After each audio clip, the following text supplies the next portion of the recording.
हम बात करना चाहते हैं तिब्बत के उस जवान की जिसे आज अंतिम विदाई दी गई।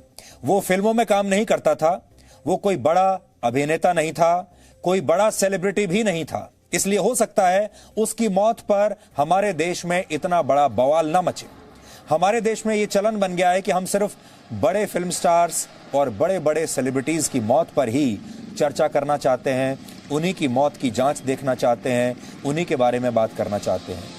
लेकिन जिस जवान का यहां अंतिम संस्कार हो रहा है वो सुशांत सिंह राजपूत जैसा कोई हीरो तो नहीं है, लेकिन उसने जो काम किया है उसके लिए पूरा देश और इस देश के 135 करोड़ लोग हमेशा आभारी रहेंगे।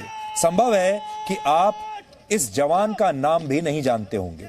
आज से पहले आपने इस जवान के बारे में सुना भी नहीं होगा, क्योंकि यह जवान फिल्मों में काम नहीं करता था, यह जवान क्रिकेट भी नहीं खेलता था, ये देश की रक्षा करता था। इसलिए क्या आप इसे नायक मानते हैं? लद्दाख की राजधानी लेह के पास स्पेशल फ्रंटियर फोर्स यानी SFF के कंपनी लीडर नियमा तेंजिन का आज अंतिम संस्कार हुआ। स्पेशल फ्रंटियर फोर्स को विकास रेजिमेंट भी कहा जाता है। यह रेजिमेंट भारतीय सेना का हिस्सा नहीं है, इसके सारे जवान भारत में रह रहे तिब्बती लोग होते हैं। 29 और 30 अगस्त की रात हुई सैनिक कार्रवाई में नियमा तेंजिन शहीद हो गए थे। वही कार्रवाई जो हमने चीन के खिलाफ की थी। लद्दाख के पेंगोंग लेक के दक्षिणी इलाके में चीन की सेना के साथ हुए संघर्ष में इस जवान ने भारत के लिए, भारत के लोगों के लिए सर्वोच्च बलिदान दे दिया। और आज पूरे सैनिक सम्मान के साथ इस बहादुर जवान को विदाई दी गई। आप भी इन तस्वीरों को देखिए और हम चाहेंगे कि आप भी दिल से इस जवान को सलाम कीजिए।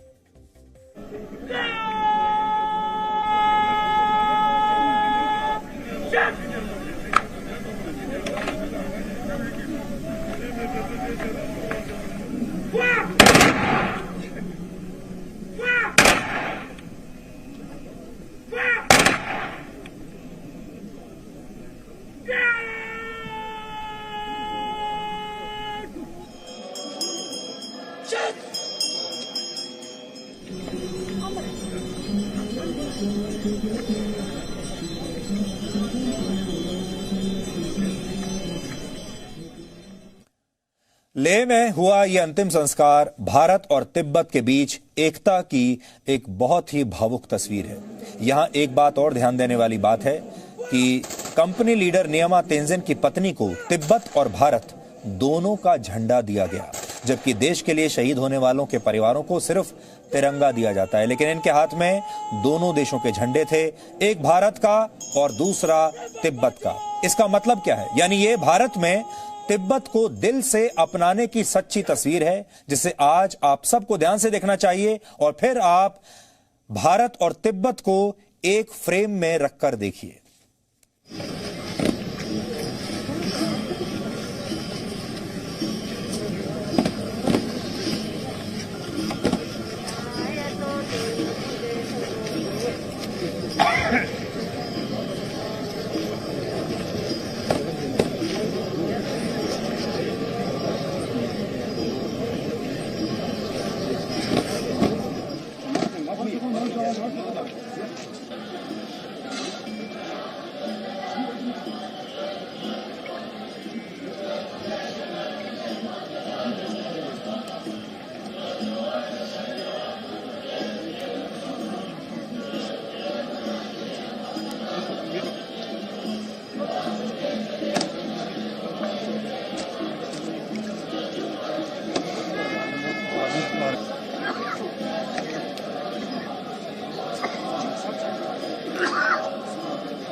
अब आप दोनों देशों के अंतर को समझिए। एक तरफ चीन है जो अपने सैनिकों के शहीद होने की जानकारी भी कभी किसी को नहीं देता, यह मानता ही नहीं है कि उनके जवान शहीद हुए हैं, उस पूरी खबर को दबाकर रखता है, उन्हें कभी वो सम्मान नहीं देता। और दूसरी तरफ भारत है जो तिब्बत को मातृभूमि मानने वाले एक बहादुर सैनिक को भी सम्मान के लिए इतने शानदार तरीके से विदाई देता है। यानी भारत सिर्फ भाई भाई के नारे में यकीन नहीं रखता, सिर्फ भाई भाई के नारे नहीं लगाता, बल्कि तिब्बत को अपने भाई की तरह पूरा सम्मान देकर अपना कर्तव्य भी निभाता है। विकास रेजिमेंट एक सीक्रेट फोर्स मानी जाती है और आज हुए इस सैन्य सम्मान को आप नए भारत की रणनीति और नए भारत की पॉलिसी में एक बड़े बदलाव का संकेत मान सकते हैं। कंपनी लीडर तेंजिन लेह के पास एक तिब्बती शरणार्थी कॉलोनी में बड़े हुए हैं। ये यहीं रहते थे। तिब्बत से आए ऐसे शरणार्थियों के लिए चीन से बड़ा दुश्मन कोई और नहीं। इसलिए भारत और तिब्बत दोनों के लिए इस समय दुश्मन नंबर 1 है चीन। और चीन एक ऐसा देश है जिसने भारत और तिब्बत को अब और भी करीब ला दिया है। इसलिए चीन की सेना से लड़कर बलिदान देने वाले तेंजिन को विदाई देने के लिए आज पूरा लेह मानो ठहर सा गया। अंतिम संस्कार के समय वहां पर बौद्ध प्रार्थनाओं के साथ भारत का राष्ट्रगान भी गूंज रहा था। आज शहीद तेंजिन के अंतिम संस्कार के दौरान वहां लगातार भारत माता की जय और तिब्बत देश की जय के नारे लग रहे थे। ये चुभने वाले नारे सुनकर चीन आज और भी ज्यादा परेशान हो गया होगा। भारत माता की जय, तिब्बत देश की जय, तिब्बत देश की जय, तिब्बत देश की जय। विकास रेजिमेंट जिंदाबाद, विकास रेजिमेंट जिंदाबाद, विकास रेजिमेंट जिंदाबाद। We salute, we salute, we salute, we पौर्णिमा तिथि, पौर्णिमा तिथि। कंपनी लीडर तेंजिन वर्ष 1987 में विकास रेजिमेंट में भर्ती हुए थे। उन्होंने अपनी मातृभूमि तिब्बत को चीन के कब्जे से छुड़ाने की शपथ ली थी और तेंजिन ने कई अभियानों में हिस्सा लिया और उन्हें माउंटेन वॉरफेयर का माहिर माना जाता था। इस समय उनका बड़ा बेटा भी इसी विकास रेजिमेंट में जवान है। लेह के पास मौजूद एक शरणार्थी शिविर में तिब्बत से आए लगभग 7,000 ऐसे ही लोग रहते हैं और इनमें से कई विकास रेजिमेंट का हिस्सा बन गए हैं। विकास रेजिमेंट की स्थापना वर्ष 1962 में उन तिब्बती योद्धाओं को ट्रेनिंग देकर की गई थी जो चीन के नरसंहार से बचकर भारत आ गए थे। हमारे देश में पहले कभी भी विकास रेजिमेंट के बारे में खुलकर बात नहीं होती थी, लेकिन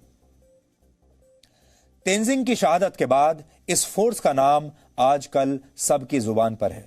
विकास रेजिमेंट ने 29 और 30 अगस्त की रात को चीन को एक बड़ा रणनीतिक नुकसान पहुंचाया था। भारतीय सेना ने उनकी मदद से ऐसे कई इलाकों पर अपना कब्जा जमा लिया जहां वो वर्ष 1962 की लड़ाई के बाद से अब तक कभी नहीं गई थी। इसका असर अब चीन के राष्ट्रपति शी जिनपिंग तक पहुंच रहा है।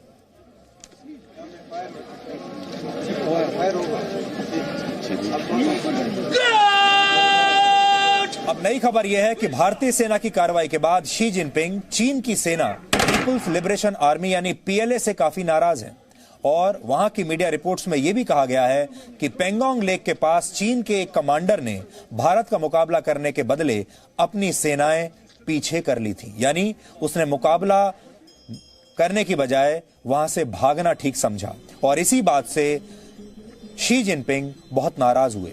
कुल मिलाकर इसी वर्ष जून में गलवान घाटी के बाद चीन को पेंगोंग घाटी में यह दूसरा बड़ा सबक मिला है। चीन में लोकतंत्र नहीं है, वहां कम्युनिस्ट पार्टी की सरकार है और ऐसी घटनाओं के बाद चीन में कम्युनिस्ट पार्टी के खिलाफ एक बहुत नेगेटिव माहौल बन रहा है, जिससे चीन के राष्ट्रपति शी जिनपिंग के लिए भी नई मुश्किलें पैदा हो रही हैं। तिब्बत के स्पेशल फ्रंटियर फोर्स के कंपनी लीडर नियमा तेंजिन को इस तरह पूरे सैनिक सम्मान के साथ विदा करना कोई सामान्य घटना नहीं है। इसके मतलब आज आप सबको समझने चाहिए। यह चीन को लेकर भारत की रणनीति में एक बहुत बड़ा बदलाव है। हम आपको आज वो 5 बड़े पॉइंट समझाएंगे जो इस अंतिम संस्कार के पीछे छिपे हुए हैं। इन तस्वीरों के पीछे 5 बड़े पॉइंट्स क्या हैं, ये आज आप समझिए और यही 5 बड़े बदलाव हैं। यह चीन के खिलाफ भारत की रणनीति में एक बड़ा बदलाव है। भारतीय सेना ने कभी भी खुलकर यह नहीं दिखाया कि वो स्पेशल फ्रंटियर फोर्स की कोई सहायता ले रही है, लेकिन अब यह बदल गया है। भारतीय सेना ने दूसरा बड़ा मैसेज यह दिया कि स्पेशल फ्रंटियर फोर्स को लद्दाख में बड़ी भूमिका में भी अब लाया जा सकता है। ये लोग इस पहाड़ी इलाके के चप्पे चप्पे से वाकिफ होते हैं, पहाड़ों पर लड़ने में माहिर होते हैं। ऐसे में चीन की सेना हमेशा इनके दबाव में रहेगी।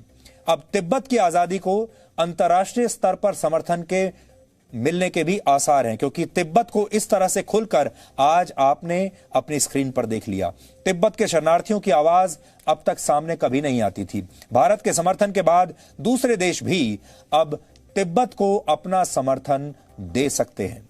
तिब्बत पर वर्ष 1950 में चीन ने कब्जा कर लिया था। 70 वर्षों के बाद पहली बार तिब्बत के लोगों को उनका देश आजाद होने की अब थोड़ी सी संभावना दिखाई दे रही है। भारत के इस सम्मान के बाद तिब्बत के शरणार्थियों से हमारे रिश्ते और मजबूत होंगे। और अब तक भारत ने चीन पर दबाव बनाने वाले मुद्दे कभी भी नहीं उठाए थे, अंतर्राष्ट्रीय स्तर पर नहीं उठाए थे, जिनमें तिब्बत भी एक मुद्दा है। अब संभावना है कि भारत ताइवान के मुद्दे पर भी अपना पक्ष स्पष्ट कर दे। अभी तक ताइवान के मामले पर भारत नहीं बोल पाया है, कुछ भी कभी बोला नहीं है, लेकिन आज हम ये कहेंगे कि भारत को तिब्बत की आजादी का मामला भी अब खुलकर अंतर्राष्ट्रीय स्तर पर उठाना चाहिए और भारत को ताइवान का मामला भी खुलकर उठाना चाहिए। और जब ये दोनों मामले उठेंगे तो फिर भारत को हांगकांग की स्वायत्तता के मामले में भी खुलकर अब आवाज उठानी चाहिए। इसलिए 3 पॉइंट, तिब्बत, हांगकांग और ताइवान। तिब्बत के बारे में आज भारत ने लोगों को, दुनिया को अपना रुख बता दिया। ये एक बहुत बड़ा बदलाव है। चीन से तनाव के बीच तिब्बती शरणार्थी भारत की कूटनीति का एक नया चैप्टर साबित हो सकते हैं। यह वही कूटनीति है जिसकी सीख ईसा से लगभग 300 साल यानी लगभग 2300 वर्ष पहले चाणक्य ने दी थी। चाणक्य सम्राट चंद्रगुप्त मौर्य के प्रधानमंत्री थे और किसी भी देश की कूटनीति यानी डिप्लोमेसी और अर्थनीति यानी इकोनॉमिक पॉलिसी क्या होनी चाहिए, इस बारे में चाणक्य ने जो कुछ लिखा था वो आज के हालात में भी पूरी तरह लागू होता है। कूटनीति पर चाणक्य के विचारों को राजमंडल सिद्धांत कहा जाता है और वो क्या कहते हैं आज आपको सीखना चाहिए, देखना चाहिए। राजमंडल सिद्धांत के अनुसार अगर आपका पड़ोसी आपका शत्रु है तो फिर अपने पड़ोसी के पड़ोसी को मित्र बना लेना चाहिए। तिब्बत के लोगों के साथ भारत के सहयोग को आप इसी श्रेणी में रखकर देख सकते हैं। अगर भारत के हिसाब से देखें तो चीन और पाकिस्तान हमारे शत्रु हैं। फिलहाल नेपाल भी उनके साथ है। ऐसे में भारत ने चीन के पड़ोसी देशों को अपना मित्र बना लिया और ये देश कौन से हैं? वो हैं जापान, दक्षिण कोरिया, वियतनाम और मंगोलिया। इन सभी देशों के चीन से रिश्ते अच्छे नहीं रहे। यही रणनीति पाकिस्तान के लिए भी अपनाई गई। पाकिस्तान के पड़ोसी अफगानिस्तान और ईरान के भारत से अब रिश्ते काफी मजबूत हैं। इतना ही नहीं, पाकिस्तान के ठीक उत्तर में बसे देश ताजिकिस्तान में भारतीय वायुसेना के 2 एयरबेस भी बन गए हैं। चाणक्य का कहना था कि शत्रु मजबूत हो तब राजा को अपने मित्रों की संख्या बढ़ा लेनी चाहिए। इससे शत्रु पर नियंत्रण रखा जा सकता है और यही कारण है कि भारत तमाम उकसावे के बाद भी नेपाल से मित्रता की लगातार कोशिश करता रहा है और हमने नेपाल के बारे में अभी तक कुछ ऐसी बात नहीं की है, क्योंकि हम चाहते हैं कि नेपाल हमारा मित्र रहे। राजमंडल सिद्धांत के अनुसार एक बार जब शक्ति संतुलन बन जाए तो उसके बाद ही पड़ोसी शत्रु देश से संधि पर विचार करना चाहिए, वरना कोई भी समझौता बराबरी का नहीं होता और मजबूत देश अपनी शर्तें अक्सर थोप देता है। भारत चीन के मामले में इस समय ऐसा ही शक्ति संतुलन दिखा रहा है, आपने भी देखा होगा। और अब जब से पिछले हफ्ते भारत ने जो कार्रवाई की है चीन की सेना के खिलाफ और भारत ने जो महत्वपूर्ण इलाकों पर अपना कब्जा किया है, अब भारत चीन के साथ अपनी शर्तों पर संधि कर पाएगा। चाणक्य ने ऐसे देशों का भी जिक्र किया जो ना दोस्त होते हैं ना दुश्मन। इन्हें मध्यम या उदासीन कहा जाता है। भारत के दृष्टिकोण से श्रीलंका और मालदीव्स को इसी श्रेणी में रखा जा सकता है। चाणक्य के अनुसार ऐसे देशों से संबंध सुधारने के प्रयास हमेशा करते रहना चाहिए जो मध्यम श्रेणी में हो या उदासीन श्रेणी में हो।